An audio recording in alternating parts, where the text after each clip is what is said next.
Japan के एक राज्य में किसी वक्त कानून था कि बुजुर्गों को एक निश्चित उम्र में पहुंचने के बाद जंगल में छोड़ आया जाए।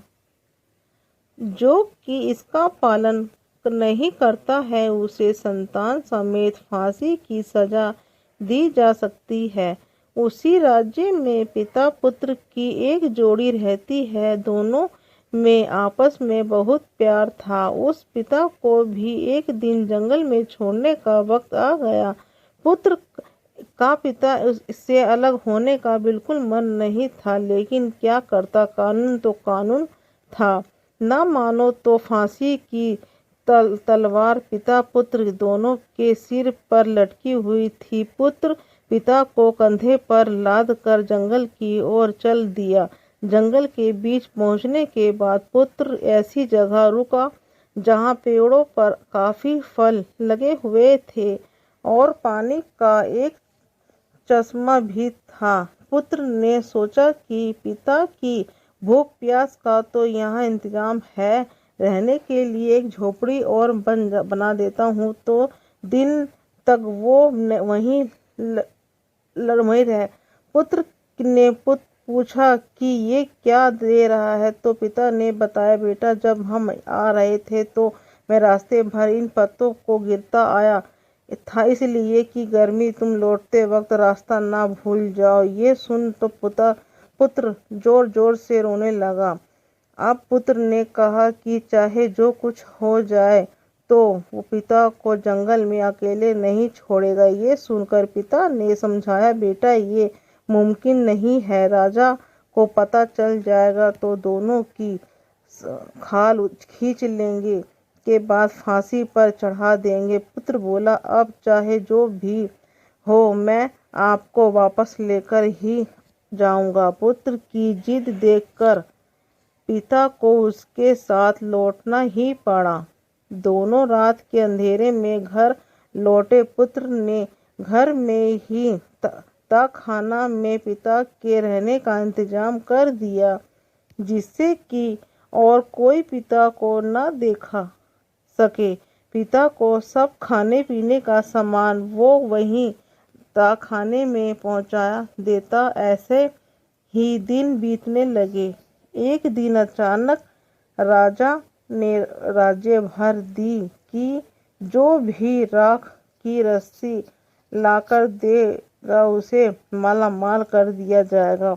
अब भला राख की रस्सी कैसे बना सकते हैं? उस पुत्र तक भी ये बात पहुंच गई। उसने पिता से भी इसका जिक्र किया। पिता ने सुनकर कहा कि इसमें कोई सी बड़ी बात है। एक तसले पर रस्सी को रख कर जला दो। पूरी जल जाने के बाद रस्सी की राख बरकरार रहेगी। यही राख की रस्सी है जिसे राजा को ले जाकर दिखा दो। कहावत भी है, रस्सी जल गई पर बल नहीं गया। बेटे ने वैसा ही किया जैसा पिता ने कहा था। राजा ने राख की रस्सी देखी तो खुश हो गया। वादे के मुताबिक पुत्र को अफीमों से लाद दिया। क्या थोड़े दिन बाद राजा फिर सनक गई।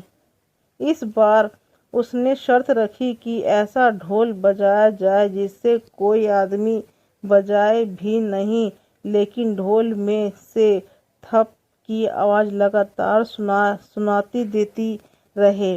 अब भला ये कैसी संभव था? गले में ढोल लटका कर उसे कोई हाथ से बजाए भी नहीं और उसमें से थाप सुनाई देती रहे। कोई ढोल वाला ये करने को तैयार नहीं हुआ। ये बात भी उसी पुत्र ने पिता को बताई।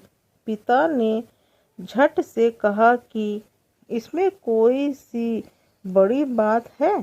पिता ने पुत्र को समझाया कि ढोल को दोनों तरफ से खोलकर उसमें मधुमक्खियां भर दो, फिर दोनों तरफ से ढोल को बंद कर दो। अब मधुमक्खियाँ इधर से उधर डगमगाएगी और ढोल से लगातार थप की आवाज़ आती रहेगी।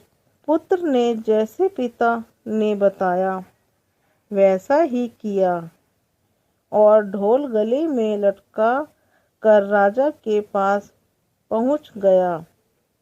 ढोल से बिना बजाए लगातार आवाज़ आते देखा। राजा खुश हो गया, फिर उसे माला माल किया। लेकिन इस बार राजा का माथा भी टनक।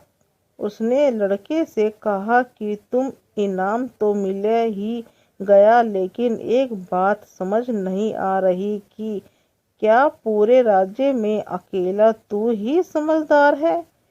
कुछ राज तो है, राज बता दो, तुझे दुगना इनाम मिलेगा। इस पर लड़के ने कहा कि ये राजा वो किसी कीमत पर नहीं बता सकता। राजा ने बहुत जोर देने के लड़के ने कहा कि पहले उसे वचन दिया जाए कि उसकी एक मांग को पूरी किया जाए। राजा ने वचन देने पर लड़के ने बस सच्चाई बता दी, साथ ही मांग बताई कि उसी दिन से बुजुर्गों को जंगल में छोड़ने का आने वाले कानून को ख़त्म कर दिया जाए और वो बुजुर्ग ऐसे हालात में जंगल में रह भी सहे, उन्हें सम्मान के साथ वापस लाया जाए। राजा ने वचन के अनुरूप फौरन ही लड़के की मांग मानते हुए उस कानून को निरस्त कर दिया, साथ ही जंगल से सब बुजुर्गों को वापस लाने का आदेश दिया।